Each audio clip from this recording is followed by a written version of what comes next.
Hello लोगोफोर बड' जब enough' YouTube चेनेलाव बरायबावबाय आसा खालामो गासैबो मोजां दङ।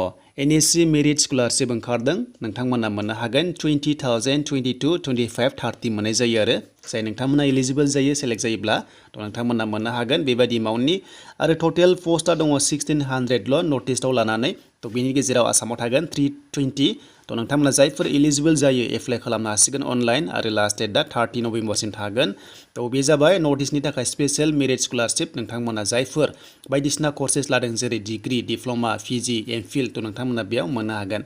दा बिदिब्ला बे स्कलारशिपखौ सोर मोननो हायो आरो बोरै एप्लाइ खालामनांगौ नोंथांमोना भिडिअखौ जोबजासिम नायलांदो बेनिफ्राय लाइक कमेन्ट शेयार आरो गोदानै फैदोंबा चेनेलाव साबस्क्राइब खालामना लाबानो जाबाय बेबादि स्कलारशिपनि आपडेट मोनबाय थानो बड' जब इनफ' इउटुब चेनेलाव।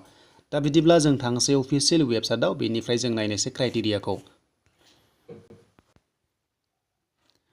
दायो नोंथांमोना एप्लाइ खालामबा NSP आव फैनांगोन बियो NSP निफ्राय फैनाय नोंथांमोना रेजिस्टार खालामनांगोन लगइन खालामनानै एप्लाइ खालामनांगोन जायफ्रा दासिमबो खालामाखै खालामना लाबानो जाबाय। दा बिनि बागै बोरै रेजिस्टार खालामो एप्लाइ खालामो भिडिअ दङ नोंथांमोना लिंकआव थुनानै नायबानो जाबाय डिसक्रिपसनाव।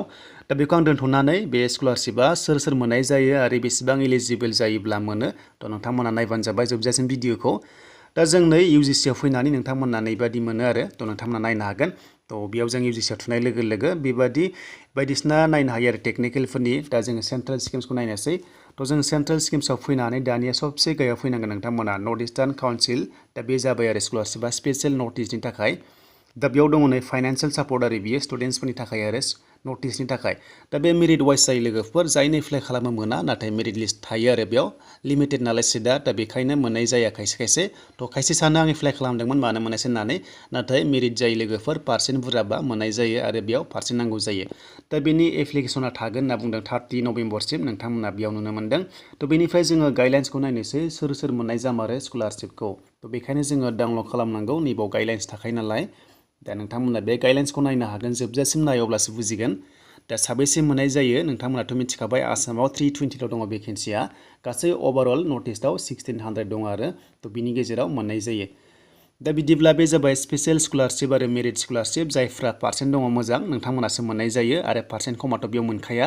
जायफ्रा पार्सेन्टआ मोजां नोंथांमोना मोननो हायो आरो बेनो लोगोफोर बे जाबाय स्कलारशिपआ 2020-21 आरो बेनिफ्राय बेयाव बुंदों जायफ्रा बे टाइमाव जेब्ला नों एप्लाइ खालामगोन ना अब्ला दायो एप्लाइ खालामबा जेबो स्कलारशिप मोननाय जानाङा होनना बुंदों आरो नोङो गुबुन स्कलारशिप मोननाय जानाङा बेनिफ्राय रिनिउवेल खालामनोबा उनाव टाइम फैनो हागौ नाथाय दायो स्कलारशिप गोदानै मोननाय जानाङा होनना बुंदों आरो बे स्कलारशिपखौ खालामबा अब्ला नोंथांमोना मोननाय नङा। दा बेयाव बुंदों लोगोफोर नोंथांमोना नै पार्सेन्टनि खोथा।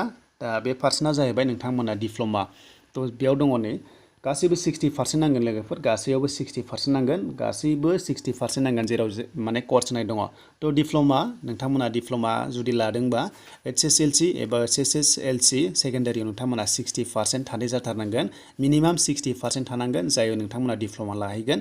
बेनिफ्राय डिग्रियावबो नोंथांमोना जायफोर फरायगासिनो दङ 60% लानाय जानांगोन HSनिफ्राय पास खालामनानै 60% जानाय जानांगोन आरो बेनिफ्राय पस्ट ग्रेजुवेट जायफ्रा खालामदों नोंथांमोनाबो ग्रेजुवेटनिफ्राय 60% थानाय जानांगोन।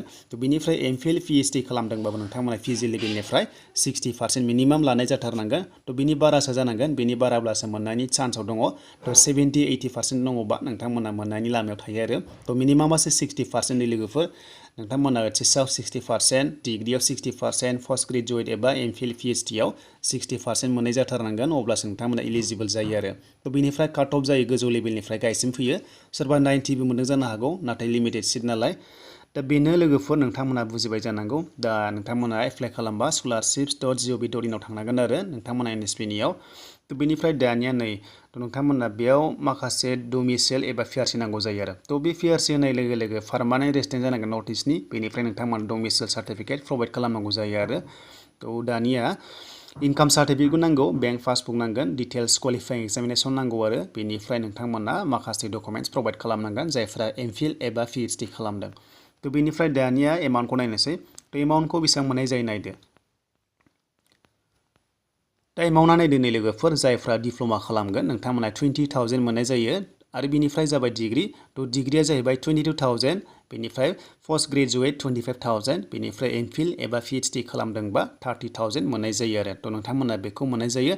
आरो बे बुंदों लोगोफोर स्कलारशिप फ्रेश एन्ड रिनिउवेल थ' मोननैबो दं आरो बेयाव जेब्ला रिनिउवेल फैगोन नोंथांमोनाबो खालामनो हागोन नाथाय जायफ्रा दायो फ्रेश केन्डिडेट एप्लाइ खालामनो हासिगोन दा आसा खालामो नोंथांमोना बुजिबाय बेनिफ्राय सिटखौ नायदो आसामाव दङ डिप्ल'मायाव 30 सिट दङ बेनिफ्राय डिग्रियाव 200 दङ बेनिफ्राय पिजिआव 80 दङ आरो एमफिलाव दङ 10 दा गासैखौबो लानानै 320 सिट्स दङ थ' जायफ्रा नोंथांमोना पार्सेन्टआ मोजां एप्लाइ खालामनो मोजां बेयाव दा नोंथांमोना एप्लाइ खालामदो नायै बेनिफ्राय जुदि नोंथांमोना खाफालाव दङबा नोंथांमोना मोनगोन आरो नैबे स्कलारशिपखौ बेनो जाबाय मेरिट बेसिसनि स्कलारशिप नर्थ इस्टनि थाखाय थ' लोगोफोर बुजिबाय नोंथांमोना मोजां मोनोबा लाइक कमेन्ट शेयार आरो गोदाननि फैदोंबा चेनेलाव नोंथांमोना साबस्क्राइब खालामनानै लाबानो जाबाय बेबायदि स्कलारशिपनि आपडेट मोनबाय थानो